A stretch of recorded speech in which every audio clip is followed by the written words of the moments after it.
I'm delighted to welcome you to this very special program sponsored by JDC Archives and the American Jewish Historical Society to commemorate the 80th anniversary of the St. Louis's fateful voyage.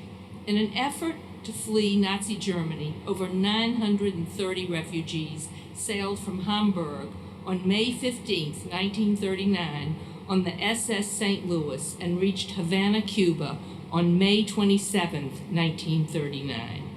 Arrangements for the voyage were organized independently by the Hamburg American Line without the involvement of any Jewish organizations. However, after the Cuban government refused to honor the refugees' accredited landing documents, JDC became involved in negotiations with the Cuban government. These discussions unfortunately failed, as did efforts by JDC to find a haven for the desperate refugees elsewhere in the Americas. After 12 tense days of waiting, the St. Louis sadly headed back to Hamburg with 907 of its passengers. While the St. Louis was en route back to Europe, JDC, in close cooperation with other groups, negotiated with the governments of Holland, Belgium, England, and France to accept the refugees until homes in other countries could be found. JDC posted a cash guarantee of $500,000. That was $500 per refugee. I don't have any idea how much that is in today's terms, but I suspect it's a lot more than it was then. In England, JDC continued to support the last of the St. Louis refugees until 1948, but in France, Belgium, and Holland, the Nazi occupation reduced the channels of outside aid and ultimately brought those routes to a standstill. After the occupation of France, some St. Louis refugees escaped to Switzerland, but there were others who had returned to Europe on that fateful ship who ultimately met a tragic end in concentration camps. The JDC Archives, which houses the records of JDC since its creation over 105 years ago, is one of the most important repositories in the world for modern Jewish history and contains the records of JDC's efforts to save the St. Louis passengers. Visiting scholars, such as our speaker, utilize our archival holdings for this research. We are delighted with the tremendous response to this program. Thank you all for coming. I want to especially welcome several passengers of the St. Louis who are here today. If you are comfortable with it, can you please raise your hand if you are the survivor, a survivor of the St. Louis's voyage?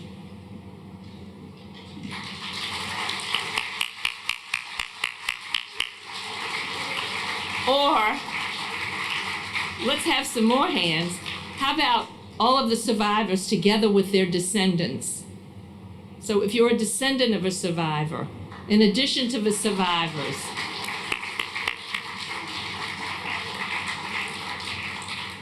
I want to take this opportunity to extend an especially warm welcome to all of you. Thank you for being here. Sorry, my pages are stuck together.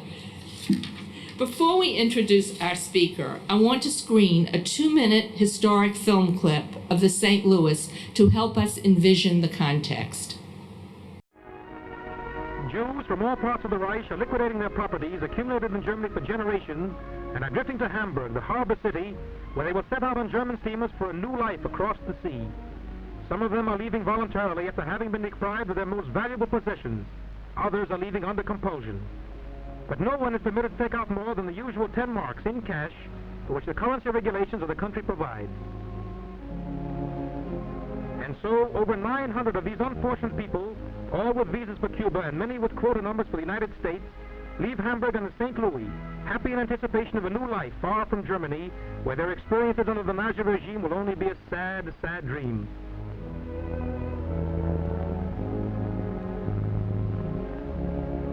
Great is their joy when the St. Louis reaches the shores of Cuba. But imagine their consternation when they discover that they are not permitted to land. Hope alternates with despair as they face the possibility of joining their friends and relatives, who even now are close at hand on boats near to St. Louis, trying to contact them, or as being sent back to Germany to persecution and the concentration camps. For days, representatives of the American Joint Distribution Committee negotiate with the government of Cuba to have the Cuban visas granted to the refugees and to permit them to land. The JDC representatives give every possible guarantee to the Cuban authorities that the refugees will not become a public charge. $500,000 is offered to substantiate this guarantee. Nothing, however, can induce the Cuban government to recognize its own visas. Governments of every democratic country in Western Europe are approached by wire and long-distance telephone. With the intervention of the Jewish Relief Committee for Refugees in Belgium, Belgium admits 250 passengers. Holland, France, and England are the next to follow this noble example. Even little Luxembourg makes its offer. Uniformed Belgian policemen await the docking of the steamer while the passengers, happy and bewildered, prepare joyfully for their landing. We are saved, they murmur. Our troubles are over at last.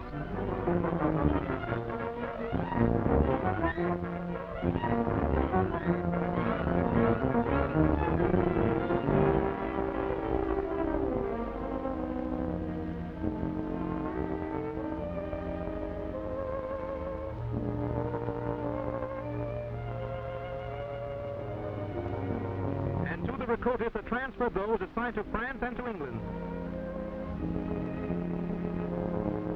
Goodbye, St. Louis. Goodbye to a terrible past. Bound for nowhere for many weeks, they finally find refuge thanks to the sympathetic understanding and generous hospitality of the French, Belgian, Dutch, and British governments, and to the untiring efforts of the American Joint Distribution Committee. Our speaker today, Scott Miller, was a founding staff member of the United States Holocaust Memorial Museum, where he worked for 30 years. Since his retirement this past December, Mr. Miller now serves as a consultant on special acquisitions for the Holocaust Museum's National Institute for Holocaust Documentation. In 2001, Scott was appointed director of the Benjamin and Vladka Mead Registry of Holocaust Survivors, the Holocaust Museum's Names, Information, and Tracing Center. In 2006, Scott assumed the position of Director of Curatorial Affairs, which oversaw the museum's archival, artifact, photo, film, music, and oral history collections.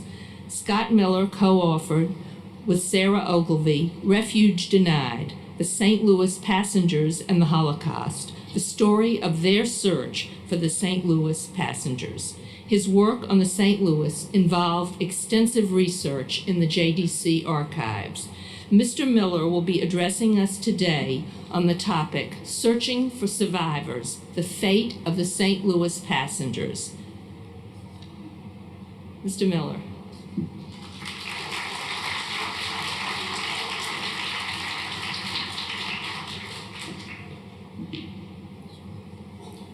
Thank you, Jane. Okay, can you all hear me? Okay, great, wonderful. First of all, I want to thank the American Jewish Historical Society and the Joint Distribution Committee for inviting me here, and I'm going to give a special shout out to Tamar Zephyrin from the archives of the Joint Distribution Committee for arranging this event. And it's a thrill to be at the Center for Jewish History because I think I've used every archive in this building as part of this project, the search for the St. Louis passengers. I didn't look at all 30 million documents that are here that Shirley mentioned, but I did look at a lot. But my focus today is going to be on another archive that's actually not in this building, although not that far. It's here on the island of Manhattan, and that's the Joint Distribution Committee, and I will get to that in a little bit. So I'm here today to talk about an unsolved mystery that hovered over America for nearly 60 years, and that is whatever became of the passengers who sailed on the ill-fated voyage of the refugee ship, the St. Louis. In late May, early June 1939, you could say the unthinkable happened. A ship carrying over 930 Jewish refugees fleeing for their lives from Nazi Germany was denied entry first not only into Cuba, but then denied entry into the United States after sailing so tantalizingly close to the shores of Miami Beach that the passengers could see the hotel and the sand of the beach and the palm trees, and they were denied entry and sent back to Europe. But we being myself and my colleagues at the Holocaust Museum, we had some unfinished business with this story. We wanted to know what happened to every passenger one by one by one. The St. Louis wasn't just the story of a ship, one story, but rather it was 937 stories, because that was the number of passengers on board the ship. And we did this project for a number of reasons. We wanted to show that there were, first of all, individual consequences to a less than generous refugee policy in time of crisis. And I just want to say, when we began this project in the 1990s, we had no idea how relevant it would become, to hear just that language about individual consequences. We also did this project because the story of the St. Louis is really as much about American history as it is about European and Holocaust history. It's a place where Holocaust history and American history intersect. So where else but the Holocaust Museum, which is this nation's memorial, official memorial to the victims of the Holocaust? Who else but the Holocaust Museum would take on such a search, such a project? And the other reason we did it was simply the thrill of the chase, the challenge. Could we find out what happened to all 937 passengers on board the St. Louis? So the St. Louis set sail from Hamburg, Germany, May 13th, 1939. And I would say it was bittersweet. And I know there's some passengers here. Some were not old enough to remember, but some I think were old enough to remember. When I say bittersweet, it was obviously sweet because they had the chance to get out of Germany, but it was also bitter. Germany was their home. Most of the passengers on the St. Louis were German Jews, and they felt very much at home and betrayed by their homeland. But for those who were sailing, for the kids, this was really the time of their lives, the chance to just be together. And you have to, I'm sure that you know that in Nazi Germany, already by the 1939, that Jewish kids could not even play in playgrounds or public parks. And here they were, they had the run of the whole ship together. And it's a happy memory for those who survived. But for a lot of these kids that are in front of you, they did not survive. And also for the adults, there were parties, and there was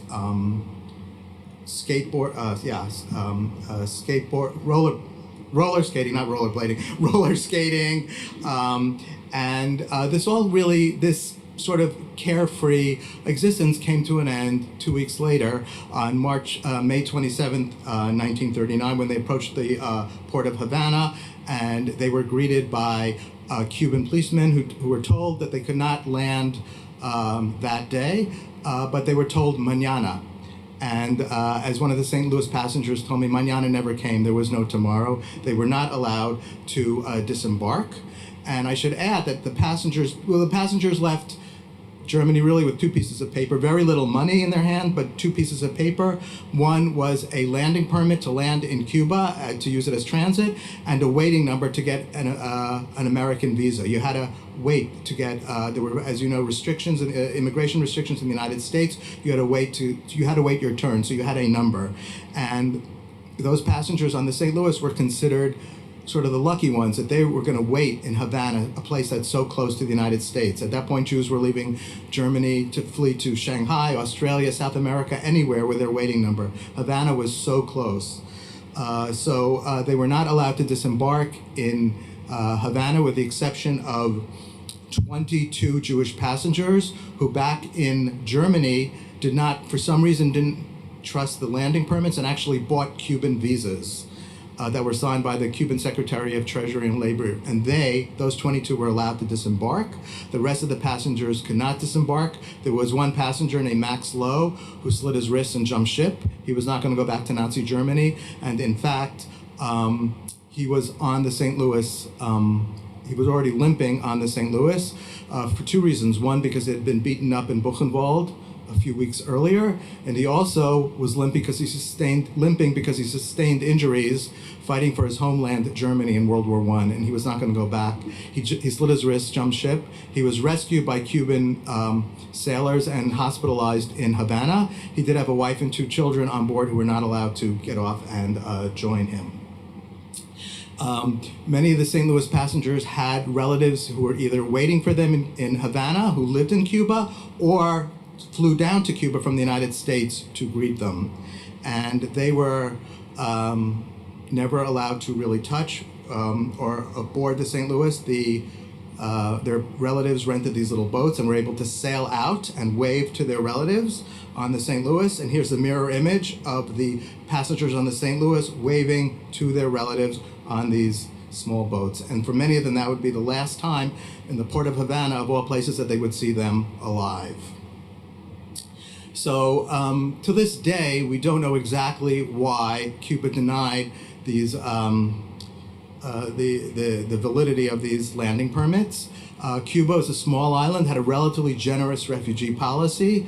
We do know that the week the St. Louis was approaching the shores of Havana, there was a rather large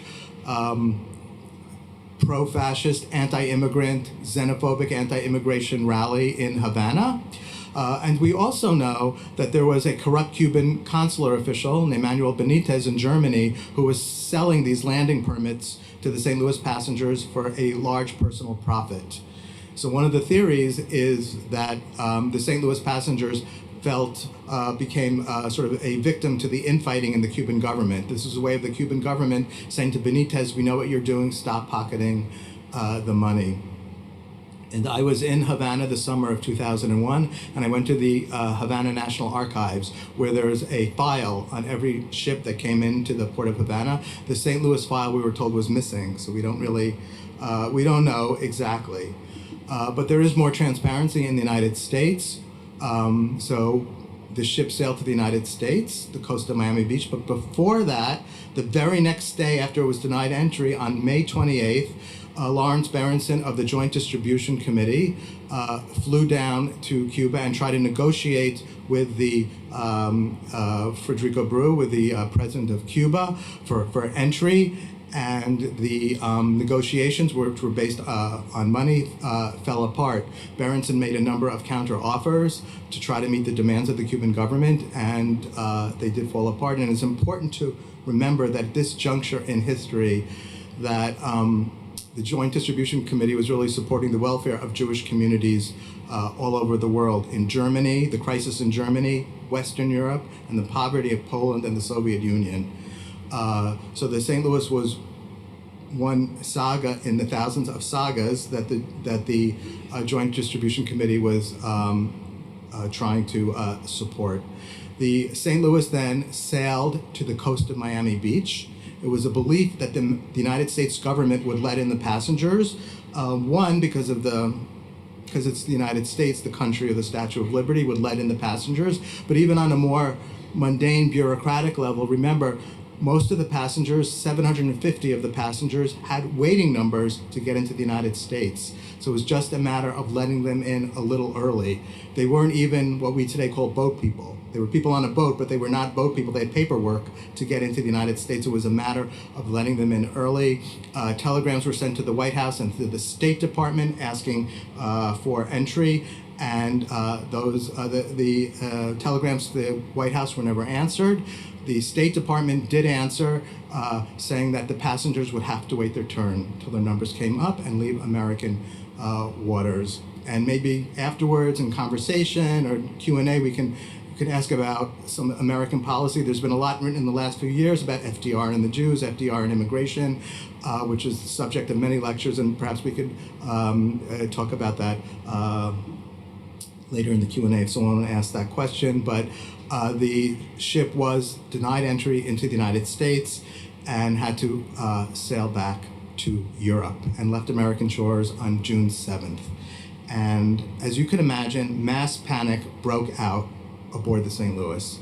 There were threats of mass suicide if the ship had to go back to Germany. And all the while, the Joint Distribution Committee was trying to arrange perhaps for other countries in the Western Hemisphere to take in the passengers. And in the end, what the JDC was able to do was to arrange for 4 Western European countries other than Germany to take in the passengers: Belgium, France, Holland, and England. And it's very important that people realize the ship did not go back to Germany. Often I hear, oh, that's a ship that was forced back to Germany. It actually did not have to go back to Germany. It went back to Antwerp, and in Antwerp on June 17, 1939, the passengers were dispersed between the 4 countries that I just mentioned.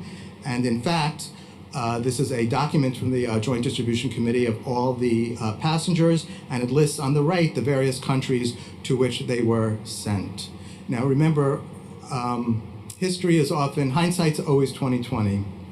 But at the time, this was considered a happy ending to the story. It's important to look at history, not just with what we know now and what we wish happened, but what happened in the times in terms of the context of the time. And this, at the time, was seen as a rescue story. And when the St. Louis passengers were told that they would be able to go to Belgium, Holland, France, and England, there were celebrations on the ship. At the time, this was considered a rescue story. And in fact, there's a telegram from Captain Schroeder, the captain of the St. Louis, who, by the way, did his utmost not just to work with the JDC to get countries to admit the St. Louis passengers, but to make the passengers as comfortable as possible on the ship. He even instructed the crew, many of whom were members of the Nazi parties, that these passengers are Germans, they paid for their ticket, and they're to be treated like any other German, which is an astounding thing to say publicly in 1939 in Germany. So here's a letter, a telegram from Captain Schroeder, acknowledging and thanking the Joint Distribution Committee for the arranging for the absorption of the immigrants in 4 Western European countries. And here's even, the first was from the Passenger Committee of the St. Louis, and the second was from Captain Schroeder, and it's addressed to the Joint Distribution Committee, and Morris Troper, who was head of the European office, is responsible for these negotiations. And the last 2 documents were courtesy of the archive of the Joint Distribution Committee. Well, the others are from the Holocaust Museum, but these 2 are from the Joint Distribution Committee. So, June 17th, 1939, having said we can't just look at history with hindsight, on the other hand, we can't help hindsight, and we know that landing in Western Europe ended up not being such a refuge for many of the St. Louis passengers, and that the St. Louis passengers were in effect double-crossed. They literally had to double-cross the Atlantic, and they were double-crossed. They had believed they were going to the Western Hemisphere for freedom, and they ended up being in Western Europe. And by mid-1940, 3 out of those 4 countries to where they were sent, France, Holland, and Belgium, were yet again under the grip of the Nazis. So to be a Jew in any of those countries was the same for all intents and purposes as being a Jew in Nazi Germany. So that's where we fast forward to the 1990s. Myself and colleagues at the Holocaust Museum really wanted to know what actually became of the passengers, one by one by one. The story I just told you was the more or less the well-known story of the journey, but what actually became of the passengers, and how do you find out what happened to people from 60, 70 years ago? And I just want to say we thought that we could do this project relatively quickly. We're talking about 937 people, which out of the millions of people embroiled in the Holocaust doesn't sound like such a large number, but it took quite a number of years to determine what happened to all 937 passengers. We first of all looked at the deportation lists at the Holocaust Museum and at the Gedenkbücher, the memorial books, and very quickly we were able to find out what happened to well over 200 passengers, St. Louis passengers. We found their names on the deportation lists to Auschwitz and Sobibor from France, Belgium, and Holland. And since, even though intellectually we knew that we would find their names, to see the names of people who were off the coast of Miami Beach just a few years earlier and were on deportation lists was stunning with each name. And here is one of the families that was on the St. Louis. This is the Dublon family, 2 brothers, Willie and Eric, and their wives and children. The Dublons were among those. We found their names right away. All of them were deported from Belgium to Auschwitz and were killed. And you see the little girl Laurie Dublon in the middle. The next photo was given to us by a man in Malibu, California. And Laurie Dublon is a little girl on the left, sitting on the bench. This was sort of a nursery school party. And Laurie Dublon was the little girlfriend of the man in Malibu who sent us this photo. So these photos are of course, heartbreaking, and it's the extra heartbreak of knowing probably most of the kids in that photo were killed, but it's the extra heartbreak of knowing again where these people were and that they were off the coast of Miami Beach. So in addition to looking at the memorial books at the Holocaust Museum and also at Yad Vashem and the pages of testimony of victims at Yad Vashem, we walked across the mall in Washington to the National Archives and were happily able to find the names of well over 300 St. Louis passengers. We found shipping manifests for them or immigration records. They were able to get out during the war or after the war and make it to the United States. And then in addition to the deportation lists and at the Holocaust Museum and the immigration lists at the National Archives, we also came up to New York to the Joint Distribution Committee Archives, which then I remember was over on 3rd Avenue. And it was incredible because we found in those archives information on hundreds of the St. Louis passengers, not just whether they survived or were killed, because at that point, I mean, we didn't yet know what happened to every passenger, but sort of the in-between, what actually happened to them in Europe. The St. Louis, the JDC archive was a treasure trove of information because the Joint Distribution Committee tracked the passengers in Europe. So for researchers 50, 60 years later, it's a dream, and they also had them according to the St. Louis was its own category. So we didn't have to look name by name, we just went into St. Louis files. And we learned that the Joint Distribution Committee not only tracked the passengers, sent them money, they also, to the extent that they could, tried to inform the St. Louis passengers when their waiting number came up. It wasn't like today where you get a text or an email. How did a St. Louis passenger in France or Holland know that their waiting number came up? It was the Joint Distribution Committee. The Joint Distribution Committee also helped arrange and fund some of the perilous journeys from France over the Pyrenees to Lisbon, where the JDC had an office, because many of the ships actually sailed from Lisbon to the United States, the refugee ships, and also paid for the way for a lot of the passengers.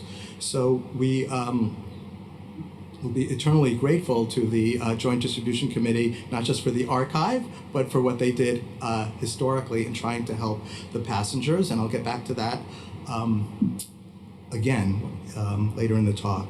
So, after going through all these incredible archives all over the world, there were still a few hundred St. Louis passengers who were missing. They didn't appear on the deportation list. They didn't appear on the immigration lists.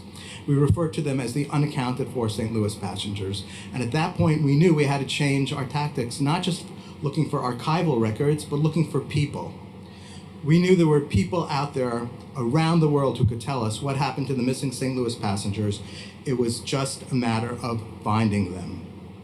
So, I often speak to high school kids or junior high school kids, and when I ask them, if you want to reach as many people as possible to do historical research, and you want to do it quick and reach a lot of people, what do you do? So everyone says, post something on Facebook and Twitter, this and that, And I have to say to these kids, well, in the dark ages of the 1990s, when we did this project, none of this existed. And by the way, obviously I wish it did exist, but even with social media, which a term I didn't even know in the 1990s, you still have to do traditional research. You can't just depend on social media, although it would have helped a little. So what I tell the kids is that we had to go to real media. We didn't have social media. What I mean by real media? Newspapers. We put ads in newspapers. We had ads on the radio and even on television, advertising our search for the missing St. Louis passengers. And that's exactly what Holocaust survivors, not television, but radio and mostly newspapers did after the war. When survivors looked for missing family members, if they were German speaking, they put ads in the Aufbau. if they were Yiddish speaking in the forwards, or in the Palestine Post, there were radio shows in Palestine, people in search for people. And we decided that's what we had at our disposal in the 1990s. The world changed dramatically in the last 15 to 20 years. So we also went to the media, and the Holocaust Museum, in fact, even sent me for media training to some very fancy PR firm on K Street, downtown Washington, if I was ever going to be on TV. And all I remember from the training was they told me not to speak with my hands so much. That's all I remember. So I wasn't a glowing student of media training, but we started with newspapers, and I have to say I was very dubious. I didn't know if this would work, because my training was in history, not going to newspapers and putting in ads. But we decided to do this, and the first newspaper we put an ad in was a small German language newspaper published in Israel, in Tel Aviv, called Israel Nachrichten, the Israel News, or the Jewish News. We chose that newspaper. One, remember, this is primarily a German-Jewish saga. The St. Louis passengers, almost all of them, not all, but almost all of them were German Jews. And also, to be very frank, it's something we could afford at the time. As you know, it's expensive to publish ads in newspapers, but we were able to afford Israel Nachrichten. And we published the ad, and the ad ran in German, Hebrew, and English, saying that the Holocaust Museum is looking for information on the following unaccounted for passengers of the St. Louis. It listed the passengers by name and asked them to contact me, Scott Miller, at the Holocaust Museum, gave my address, phone, fax, and email. And among the passengers we were looking for was a family of 3 who were on the St. Louis, because they had a 5-year-old little boy. And the father's name was Manfred Fink, the mother's name was Herta Fink, and they had a 5-year-old little boy named Michael Fink. And we had a paper trail of evidence from the archives of the Joint Distribution Committee that the Fink family, when they were sent back to Europe on the St. Louis, were sent to Holland. In Holland, they were interned in a camp in Westerbork. And from Westerbork, they were sent to Theresienstadt. And there's where our clues ended cold. We had no idea what became of them. And we always wondered what happened to a little 5-year-old Michael Fink. There weren't that many 5-year-olds. There were a number of teenagers, and there were 3 infants on the St. Louis, 2 of whom are here today. And so we always wondered what happened to Michael Fink. So I get to work the day the ad is published in Israel Nachrichten. I'm not thinking anything of it, because I don't buy this old, newspaper thing. And I'm going through a bunch of emails, and I see an email that says, "Dear Mr. Miller, my name today is Michael Barak, but in 1939 on board the St. Louis, my name was Michael Fink. I think you're looking for me." So I composed myself a little, and then he gave me his phone number. He lives in Ramat HaSharon, a suburb of Tel Aviv, and I called Michael on the phone, and he said, "I was expecting your phone call." And I said, "I just want to know what, could you tell me your family story?" And he said, "Well, I was very young as you know, I was 5 years old, and my mother survived, and unfortunately she just died 6 months earlier. She had obviously most of the memory. But then he said to me, but my father, I could tell you, my father died of a disease being put on a cattle cart to Auschwitz, and his name fell between the cracks. There's a myth of perfect German Nazi records. They're good, but they're not perfect. So here was a case where he wasn't on the deportation list." And he goes, "My father was off the coast of Miami Beach, and he died of a disease getting on a cattle car. How did that happen?" And then he said to me in Hebrew, "America noseit b'achrayut." America bears the burden of the responsibility for my father's death. And so, but what Michael told me was a very interesting story about his own survival with his mother. They survived in Theresienstadt, liberated by the Soviets, and then, it's a long story, but I'll make it short, they went to Palestine on Aliyah Bet, in the clandestine Aliyah, when it was still considered illegal by the British. So of course there were some Aliyah Bet records, but it was clandestine, so they're not thorough records, so there was no record of him going to Palestine. And then the family Hebraicized the name from Fink to Barak. So he said, "You were looking for the right person, but the wrong name. Michael Fink hasn't existed since 1948. And what he did, though, is donate to the Holocaust Museum this photo. That's Michael in front of with his parents. This was taken at Westerbork, and you can see they obviously dressed up for the occasion. It's a nice photo. That's really his last memory and only memory of his father. I'm still in touch with Michael Barak. For those of you who know him, he's quite a character, and but he really was. He obviously helped us immensely in the search, and by him calling us again, what went through my mind, just in a very practical level in terms of our project, it's like, wow, this stuff works. People see ads and call in. And also the other issue, of course, was name changes, people who changed their names, which was much more common then. And these stories of people who survived sort of in the shadows and then a clandestine type of event, like going on Aliyah Bet to Palestine, really gave us what we call this really cruel calculus that it was easier to find the dead than the living. Those who were deported, in most cases, were the easiest to find, but those who survived, changed names, or survived in hiding, they were much harder to find. And I'm going to tell you just one more media story. It's not newspaper, it's the radio. I was on NPR in around 1999, and I loved being on the radio because nobody could see you, so I could talk with my hands as much as I want. And we were interviewed by Scott Simon, and he said, choose one story, which was torture. It was painful to choose one story out of all these stories and tell it. So I said we were looking for a family, what happened to a teenage boy on board the St. Louis named Rudy Dingfelder. He was on the St. Louis with his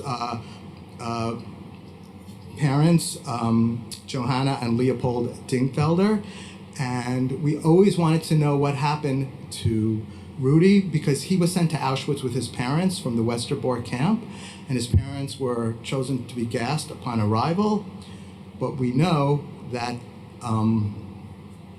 Rudy was not chosen to be gassed because he was, we have a record in the Holocaust Museum archive that he worked as a tool maker at Auschwitz. He was chosen for forced labor, so which doesn't guarantee at all survival, but there was a chance.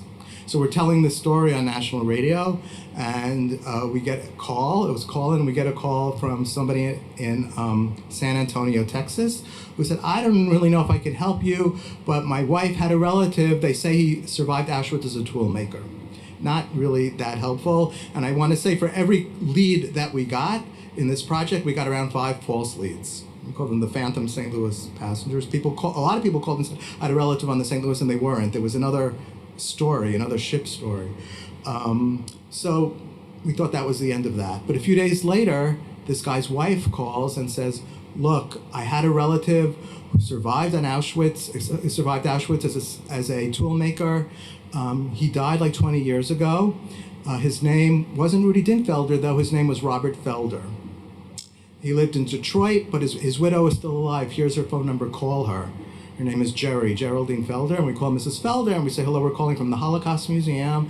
And I said, was your late husband Robert Felder? And she said, yes, he was. And I said, was he also Rudy Dingfelder, who tried to come to America the first time on the St. Louis? And she said, that was my husband. So, I mean, it's just incredible, first of all, that the salt of the earth guy in San Antonio heard us and called in with what we thought was a false lead. And I said, Mrs. Felder, did your husband say the circumstances how he survived Auschwitz? And she told 2 stories which show the importance of, while there are still survivors here, to interview them, because these are stories you'll never see in an archive. You can only hear them from the survivors themselves. When the Dingfelders arrived at Auschwitz and the camp guards were there pulling people and flinging people off the train, Rudy was flung off the train, and he wore glasses, and his glasses went flying. And he thought for sure he'd be sent to the line to be gassed because he was sort of flailing around. He couldn't see where he was walking. But because he was a teenager at the time, but because of the stereotype that if you wear glasses, you're weaker, every teenage boy without glasses was sent to the line for forced labor. Had he still had his glasses on, he would have been sent to the line for gassing. And then when he registered for forced labor, he was asked, do you have a profession? And he had the presence of mind to say he was a tool maker because he knew that sounded practical. Rudy's father was a kosher butcher in Plauen, Germany. He had the presence of mind to say that he was a tool maker. Anyway, that's how he ended up being chosen for forced labor and surviving in Auschwitz. Rudy eventually came to the United States and worked first as a tool maker in Detroit, and then became an engineer and had a great American success story as an immigrant to this country. And Mrs. Felder donated this photo to us, That's Rudy boarding the St. Louis with his parents. And he's only like 15 or 16 there. He looks older. That's, I guess, the way people dressed. And you can see his glasses, right? And then we got this letter. Not a letter. Well, it is a letter, but it's written on a napkin. And this was actually donated to the Holocaust Museum by Morris Troper's daughter, Morris Troper, who ran the European office of the JDC. She donated this to us. And what it is, it's obviously a napkin, but it's a very important note. And the note is written by Leopold Dingfelder, Rudy's father.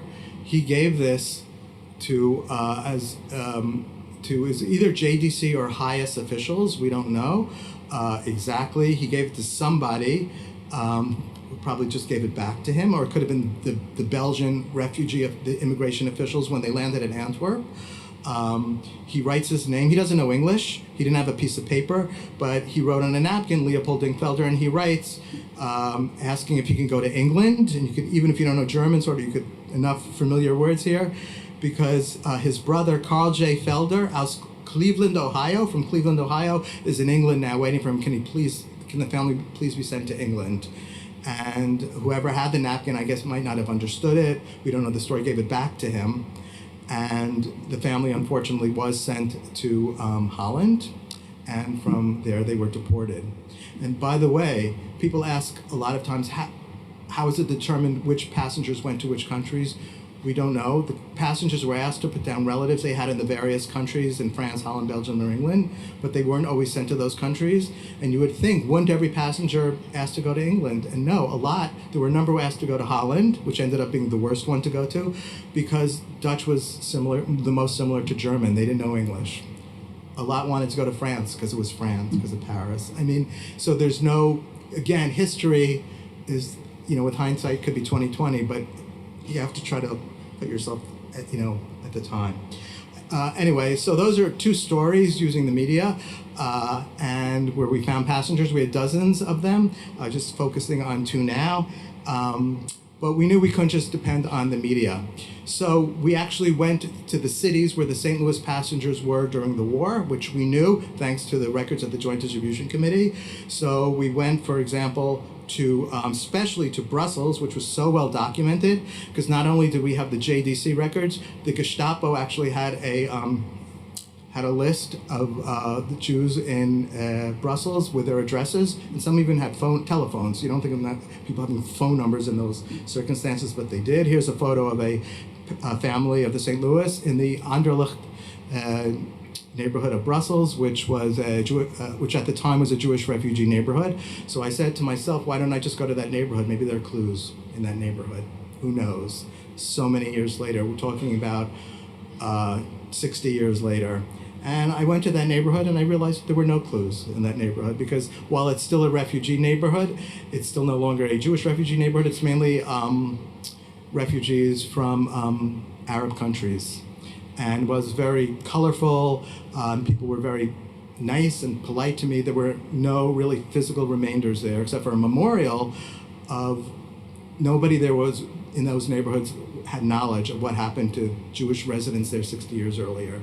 So at that point, we refocused our search away from Europe, really to Israel and the United States, because the story of the great Jewish story of the 20th century, in addition to the Holocaust, was that of immigration, Jews going to Israel and Jews going to the United States. So the epicenters of Jewish communities, the communities that have the most people with knowledge about what took place in Europe actually are not in Europe, they're in Israel and the United States. And we started with the city we're in now, of course, New York, the greatest Jewish city in the diaspora. And I went to the New York Public Library, not far from here on 42nd Street and 5th Avenue, and looked at old New York City telephone books. And again, when I speak to kids, they have no idea what a telephone book is. And I had to explain, you couldn't look people up online, and these are these big fat books, and they have them at the New York City Public Library. So we started with Manhattan and went through all the boroughs and started looking for the names of St. Louis passengers who were in phone books from the 40s and 50s. And just because you find names doesn't mean they're the same people. Looking things up in a phone book or even online, it's a name and phone number.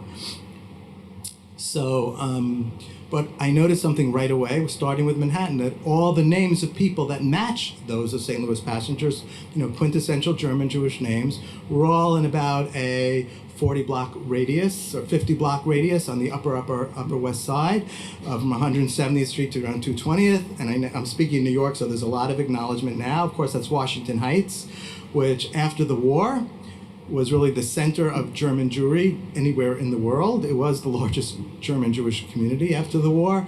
So much so it was called, people referred to it sarcastically as the Fourth Reich. They called it Frankfurt on the Hudson.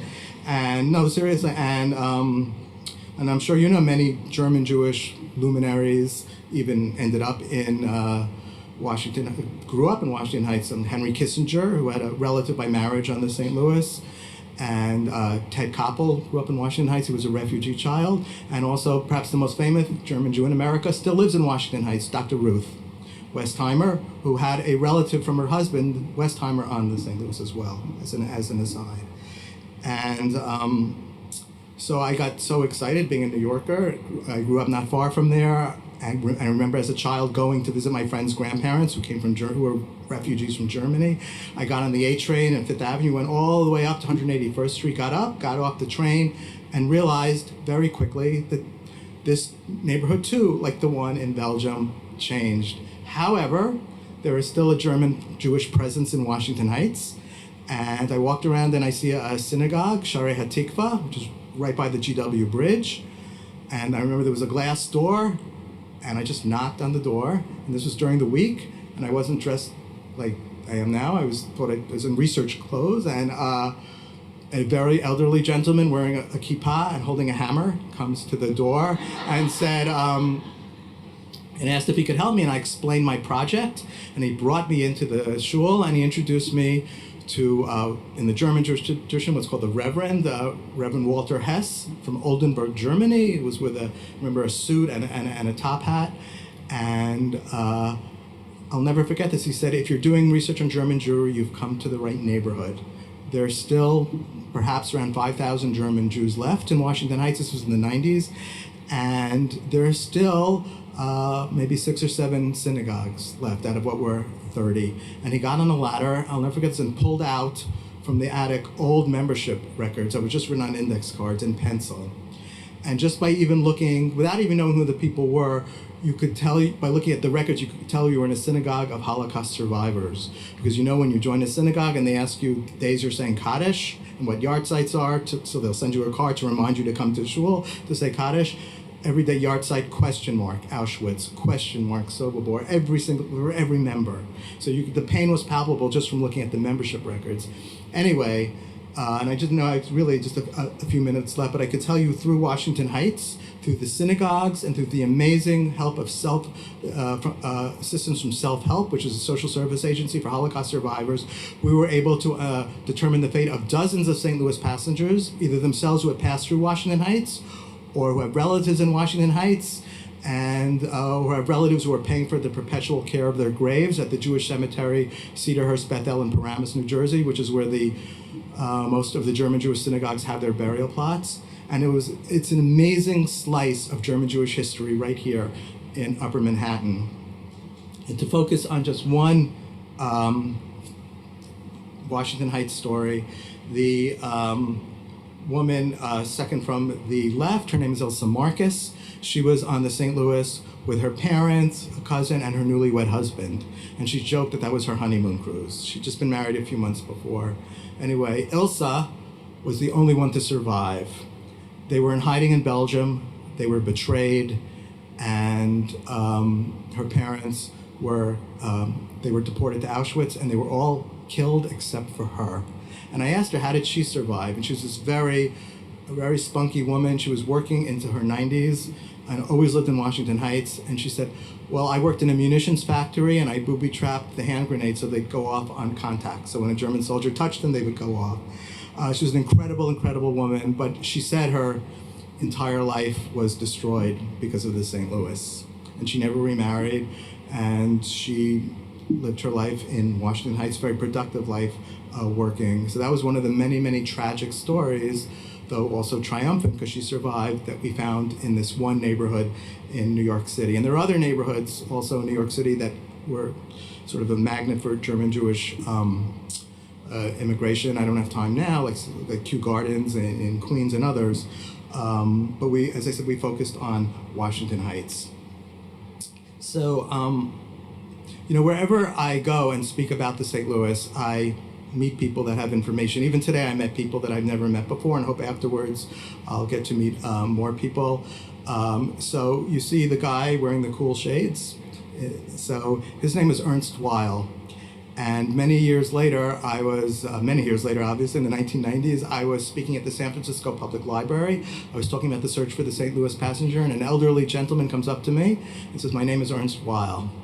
He gave us this photo, and so he told me that the girl behind him, sticking out her tongue, he knew who she was, that she was killed at Auschwitz. And he asked me, so I was in France during the war, and he said, I was one of the lucky ones. I got out. I was put in a Jewish children's home together with a bunch of other St. Louis passengers, and my best buddies, his name was Horst Radholz. Horst and I played around on the St. Louis. We played around in the children's home. And for Hanukkah, Horst's parents, who were hiding in another part of France, sent him a harmonica. And everyone knew Horst because he just played, he said in quotes, played the harmonica. He didn't know, he couldn't really play the harmonica, but he walked everywhere with this harmonica in the children's home. And he asked, do we know what happened to Horst Radholz? And we looked at our records, and Horst was one of those first names that we found on the deportation lists that I told you, that we found right away. Horst was deported in January 42, a month after he got that harmonica for his for Hanukkah, and in fact, we have this picture from the children's home. You can guess which one is Horst, second from the left.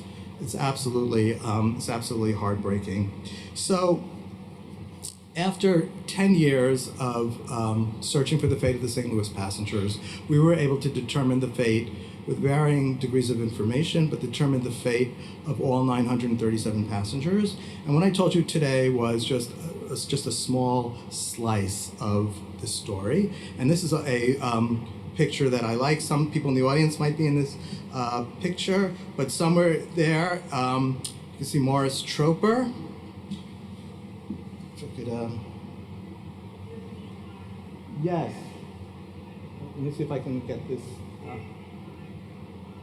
Yes, that's a good. The debonair man with a mustache and a tie is Morris Troper, and this was with the St. Louis children. It's a wonderful photo. So I use this for the last photo, or almost the last photo, to give you sort of my summary. One is that the majority of St. Louis passengers survived the war. It was always believed that the majority of St. Louis passengers were killed.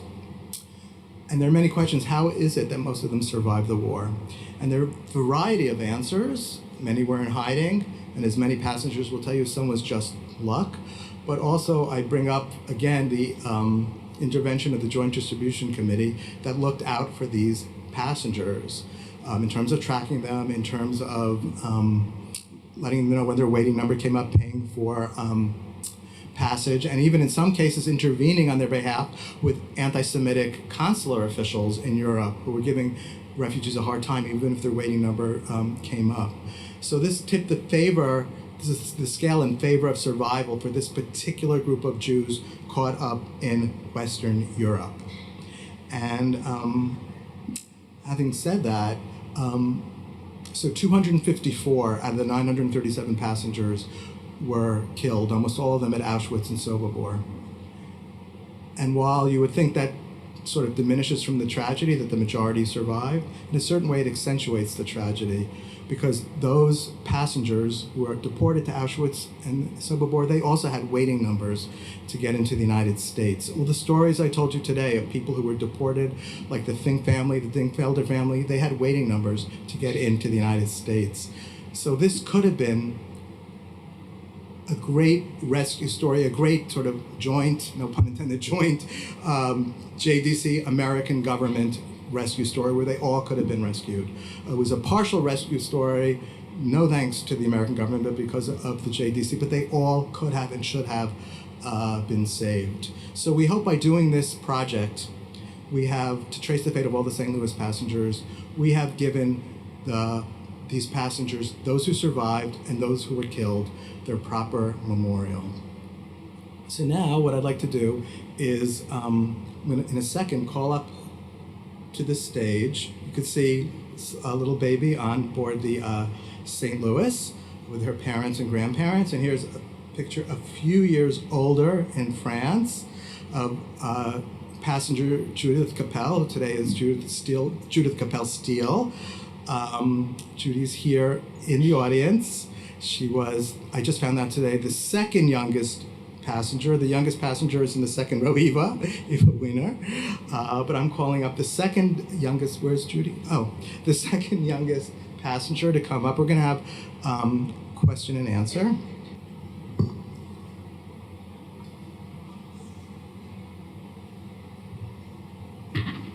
So I'm the little girl on the left. Okay, so if you're more comfortable standing there or using this, it's up to you. Yeah. Nobody can see me here. So. Okay, I'm not much taller, so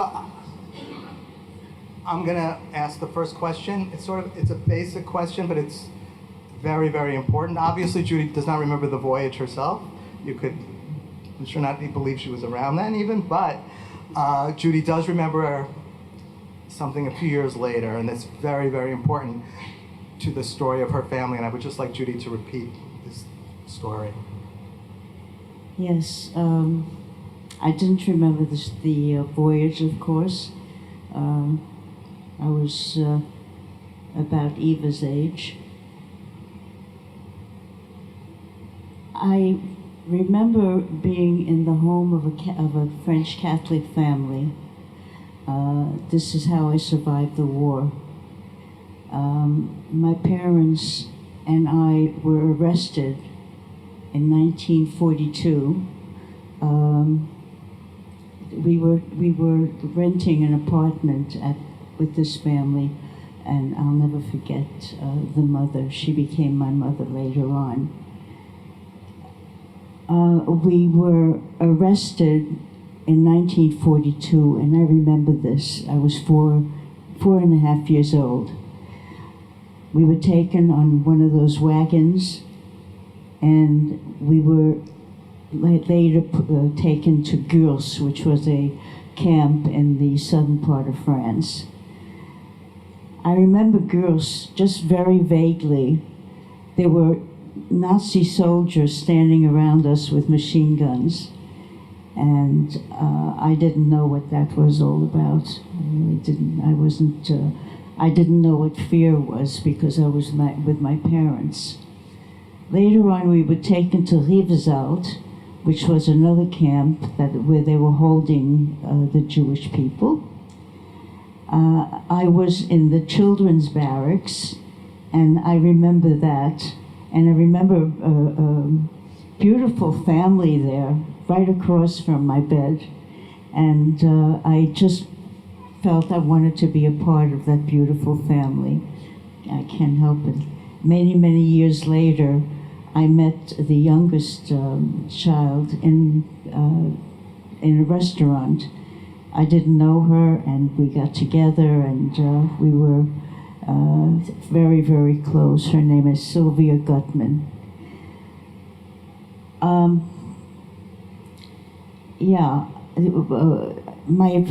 One day my father came in from somewhere, and my mother was playing with me, and she said to me, "Judy, Mommy and Daddy have to go away, but I want you to be a good girl. I don't know when we'll come back." And I just looked at her, and I'll never forget the look in her eyes when I just wanted to play. I said, Mommy, stop it. Let's play. We continued playing, and I'll never forget the look in her eyes. That evening, my father came in from somewhere, and he whispered something to my mother. And then they turned to me, and my father said, "Come on, Judy, let's go for a walk." And my mother gave me a kiss on the cheek. Bye-bye. And so we walked, perhaps in the forest, I don't know. until we came to a place where there were people waiting for us. And my father whispered something to one of them, and here I was holding my father's hand. And I just, he turned to me, he said, "Look, Judy, look over there." I'm holding my father's hand with my left hand, and he pointed me to the right, and I looked at something that probably was interesting to a child. And as I was looking, I heard him say, "Just a minute, Judy." He let go of my hand. And the next thing I know, my hand was taken up again, and it was someone else. And I looked and looked, my father was gone. I never saw my father or mother again. I found out much later that they were both taken to Auschwitz, and they were killed by the Nazis. I was so hysterical when my father left. It was a feeling of abandonment, of fear, all these different emotions. And then the next day, we went back to the barracks, and everyone was gone. I kept on asking, "Where's my mommy? Where's my daddy?" I wasn't as hysterical as I was the night before. They just couldn't stop me. So I was picked up by the husband of the woman who took care of me during the war, and took me over to the house. And there was my grandfather.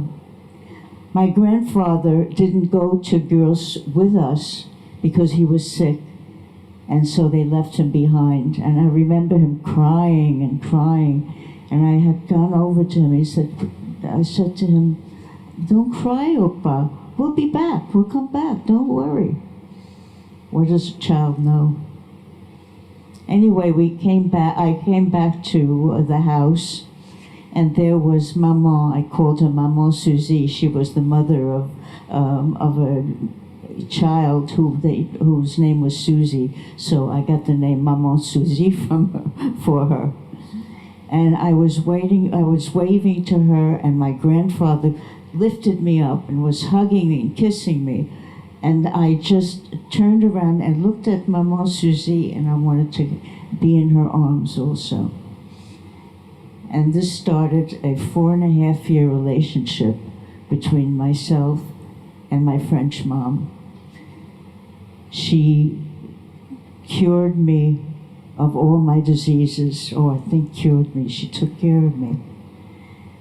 And one of the things I had was sores on my back, and the doctor came and said, "I'm not sure this child is going to make it." I was malnutritioned. But Maman Suzy took me on her lap and put swabs of iodine on my back, and I screamed. I remember screaming. But she healed me. Her loving hands healed me. I stayed with her through the whole war. I kept on asking her, "When's Mommy and Daddy coming back? When am I going to see Mommy and Daddy?" And she only answered, "I don't know. Je ne sais pas, ma chérie." One evening, I was sleeping, and my bed was next to the kitchen, and I heard voices in the kitchen. And they woke me up. So here I was listening, and then I just got up and went into the kitchen. And here Maman was with 2 or 3 or 4 other people, and they had their hands on a round table, and they were talking to a ghost. I said, "What's going on? You know, what is this?" So she said to me, "We're talking to your father." My father? Yes, your father died, and we're talking to his spirit. Right away, I wanted to put my hands on the table, and I said, "Is Mommy alive?" And the table moved and went once, which meant yes. If it went twice, it would mean no. Well, I guess it didn't happen. My mother never came back. The table knocked 5 times. I asked, "When is she coming back?" It was 5 times. And I said, "Is it 5 days, 5 months, 5 years, 50 years? Who knows?" I always was waiting for her to come back. When the war was over, Maman had to take me to Paris, to the Osé, and I was going to Manhattan, to New York, with my aunt and uncle. I didn't want to go. I remember standing in the Osé office, holding my Maman's hand, and here was a second abandonment, letting go of me. And she was crying and I was crying. And I said, "Please, Mama, don't leave me, don't abandon me." And she said, "I have to, ma chérie, I have to." And she had to let go of my hand. I was pulling her hand, but she had to let go of it. And she had to leave. I was taken to an orphanage for a couple of weeks until I was booked on a passage on a ship called the Athos II. There's a picture of me where I looked very sad. I don't think you have it here. Museum of Jewish Heritage. Anyhow, I didn't want to go. I didn't want to leave France, and I had to. The boat was, rickety and old, and I remember getting seasick, and I remember having lice in my hair. And I thought, my God, if I have lice, they're gonna send me back. I don't want to. Now that I'm on my way to the United States, I don't want to go back. So I went over the railing of the ship, and I scratched my hair, and I tried to shake off all the lice. One of my memories. When we came to New York, I remember there was a dock strike, ironically, and there were lights, beautiful lights in Manhattan, but we couldn't go. We couldn't land. President Truman at the time interceded, and he said they should send a ferry boat and pick up all the 68 children, the orphans. So this is what happened. And on the boat was a man. He was a rabbi, and he said, "I'm your aunt's cousin, and they're waiting on the dock for you." And I got all excited. I said, "Where are they? Where? When?" So he just turned around to me and he said, "Come on, move." And that was my first experience of a rabbi.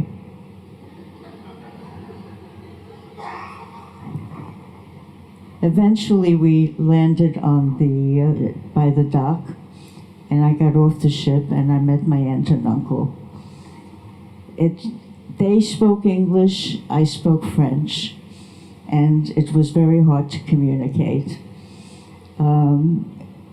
I was told when I came to live with them that I cannot speak French to them. I have to speak English and get rid of all the French books. As a matter of fact, I also wanted to write to Maman, and I was stopped. I had a letter that was ready to be mailed, and I saw it on top of a bureau, and I said, "You didn't mail my letter." And she said, "No, I'm going to stop you from writing to Maman. This part of your life is over, and you have a new life now. Forget about it." How can you forget? So she tore the letter up. For years, I thought of Maman, and I also thought, well, she may just think I don't want to write to her. And by that time, I had forgotten my French, and I couldn't even write French anymore. So I felt the guilt, a lot of guilt. Among other times, I felt guilty for being alive, and guilty, just plain guilty. 46 years later, I knew her granddaughter, and I said, "Could you please give me your grandmother's telephone number?" I called her up, and I told her, "I love you, and thank you for saving my life." And she said, "Well, this is the right thing to do." She's a righteous Christian. I managed to get her a small stipend, is it called, through the Righteous Christian organization. And it was very exciting for me to come back the following year, and here she was honored by the Israeli government in her town. A tree was planted at Yad Vashem for her. A tree was planted at Yad Vashem for Maman. Yeah. So she made a trip to the United States. This was the first time she ever flew. And I remember she loved steak. And she also, when I came to France the first time, she had champagne. And we were drinking champagne. I got a little bit woozy. And I said, "You like champagne?" And she said, "J'aime la champagne et le caviar." It was a wonderful reunion. Thank you very much. So, thank you. So now, if there are any questions for Judy or myself, Vera's a great niece of St. Louis passengers. Judy Steele. My aunt and uncle were Erica and Hugo Wolf, and you played with my cousins, Evelyn and Richie. Yes. In Lake Patcon. Yes. And in 1994, when I made a trip with Park Avenue Synagogue to the Holocaust Museum, and we saw the archives of the St. Louis. My grandparents were on the St. Louis, and that photograph that you showed, Scott, of the children in Antwerp, and I showed that to my Uncle Hugo, and he said, "I think that little girl is the one who was taken in by our friends, your aunt and uncle. And you and I have spoken over the phone." Wow. It's really great to meet you. So you're the same age as my cousins, Evelyn and Richie. Yeah. I have a picture of Evelyn on my shoulders. So they're incredible stories. Gentlemen. Well, first of all, a suggestion, and then also a question. So I've got a suggestion and a question. The suggestion is that you really should, after all this research that you put into it, this needs to be, it should be written into a book. It wouldn't. Oh, this was not a plant, but there is a book on the search for the St. Louis passengers called Refuge Denied, the St. Louis Passengers and the Holocaust. But thank you. Oh. Is it? It's out now. I can shamelessly promote it because all the proceeds go to the Holocaust Museum, not to me. So, and we were not able to obviously focus on every single passenger in this small book, although Judy is a chapter. And but I want to thank all the St. Louis passengers and their descendants in this room. Some I've met, some I've spoken to on the phone, for helping with this project. We couldn't have done any of that research without the project, but thank you. It is a book. Now, my question, I don't know if you can answer this though, but there was a rumor that what the German government did was they bribed the officials in Cuba so that they would not let the Jews off, and they did this as a PR ploy to make it look like nobody wants the Jews. Right, so... And it was like really a trial balloon to see how the world would react if nobody wants the Jews. Is that? Well, we haven't found documentation. It could have been. I can tell you, though, that this was used after the fact, by Nazi propagandists for sure. That nobody wants the Jews. Whether they were in cahoots, we have not found any. I haven't found any documentation that the Germans encouraged the Cubans not to take them, because there was also a mixed message in the sense that at that small window in 38, 39, I mean, there was an office of, to encourage Jewish emigration. I mean, that's what it was called in Berlin and in Vienna. And ironically, Jews in 38, 39, until the war, were able to get out of concentration camps if they showed they had some type of ticket to leave Germany. About 100 men, including, I think, Judy's father, were interned either in Buchenwald or Sachsenhausen after Kristallnacht, and were released when their families showed they had a ticket to get out of Germany. And the irony is, they weren't always let in, obviously, like in the case of the St. Louis. They were told that we'll let you go if you leave Germany right away, or else take it again. So a lot of sad ironies here. Yeah. All the passengers were accounted for? Yes. Do you have any final statistics? Who was saved? Who? Yes. I mean, so there were 254 were killed. So that means that the majority survived. However, numbers are deceiving. Just hold on, I have my paper with it.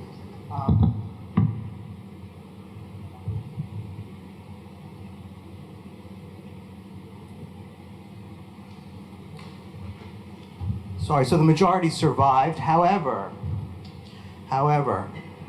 if, let's say we take minus the England passengers, because they weren't under direct Nazi control, although England itself is a very interesting story and somewhat scary, but just take them out. And then, so there were 620 St. Louis passengers who ended up on the continent, Belgium, France, and Holland. 87 were able to get out before the Nazis invaded. So when the Nazis invaded in mid-1940, the actual number of St. Louis passengers under Nazi rule was 533.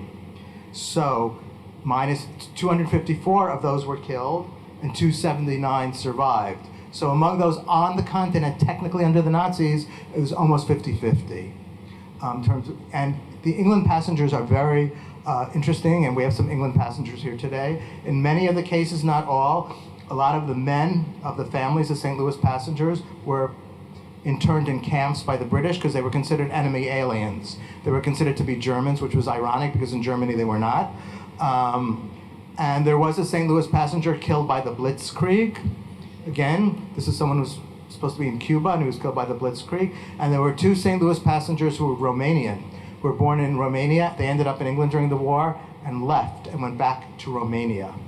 It turns out they did survive. We found information, Red Cross International Tracing Service information. So, you know, so the point is nothing can be taken for granted. We trace the fate of the England passengers as well. And then, so you have stories of survival, but a lot of the families were broken in many, many cases. Some members of the family survived, and in the case of Judy, Judy was the sole survivor. So a lot of families did not come out whole. So statistics can be very, you know, can't base it all on statistics. What about the White House and President Roosevelt, and why don't we know anything more about that? Right, so in terms of the White House, as I said, a telegram was sent to the White House from the St. Louis passengers, and the White House, you know, did not act. So clearly, the Roosevelt administration could have issued an executive order. That's the big question. Clearly, they, you know, technically they did not qualify for entry right away because they had waiting numbers. But it's a matter of whether the Roosevelt administration could have issued an executive order, which they could have, because that's what the president can do, to allow the St. Louis passengers in. But again, there's text and context. The text is that there were over 900 Jews fleeing for their lives from Germany. But the context was the greater political scene in the United States. If Roosevelt issued this executive order, it could have just increased the ire and the anger of the anti-immigrant lobby, which was very strong at the time, of the isolationist lobby at the time. If Roosevelt let these passengers in, even though their waiting numbers had not come up, it might have been at the expense of other passengers waiting in Cuba or Europe with waiting numbers. It might have encouraged other ships to do what the St. Louis did and come to Miami Beach. And I'm not justifying it, but I'm just explaining it. And also, it's politics. I live in Washington, D.C. Everything is about politics. President Roosevelt did not get elected president 4 times for being a bad politician. He got elected because he was a good politician. There was no political gain to let in the St. Louis passengers. Just to be blunt, Roosevelt had the Jewish vote anyway. And 1939, that's ends in a 9. The next year ends in a 0. It's an election year. And there was a very high-profile Fortune magazine poll that had been taken not long before the St.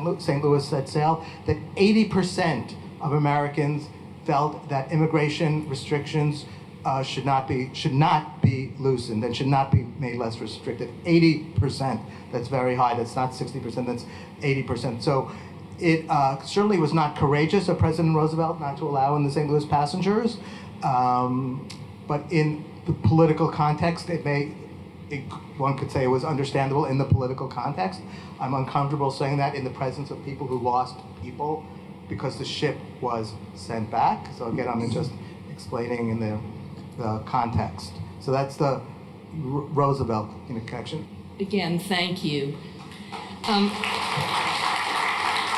If you have any unanswered questions, please visit the JDC Archives website. There's a whole thing there about the St. Louis with documents. You can actually see the documents up close in your own home. So I hope you will It's do amazing. that. It's not digitized, which didn't exist in the 1990s. We actually had to come to New York and look at paper. But now I was... Well, actually, Scott, I wish we had the money to digitize the whole archives. Well, this We're is not a there good yet. pitch for that. We're But I working typed in the on it. names of some St. Louis passengers and they came up online, which is not something I could have done in the 1990s. We're a good way through, but we still don't have the funds to digitize the entire archives. Hopefully soon. I would like to extend thanks to Annie Poland and Shirley Bahar from the American Jewish Historical Society for co-sponsoring this program today. I would like to end, I'd like to also point out the printed material on the tables. Please look and see what our future programs are and join us. I think this is an amazing number of people, considering I think half of New York is in Florida right now. I have to say something on a personal note. As someone who serves on the rescue committee at JDC and who has chaired that committee, we are always hoping to go out of business. We are one organization that would just love to shut down. Unfortunately, there are always people who have to be rescued all over the world, our people. So I am so grateful to you for pointing out what happened, even though we weren't successful. We were a little bit successful. And we still need to be successful. Times now are unlike I have seen them since I was a child. So please, all of you, think of JDC and visit our archives website.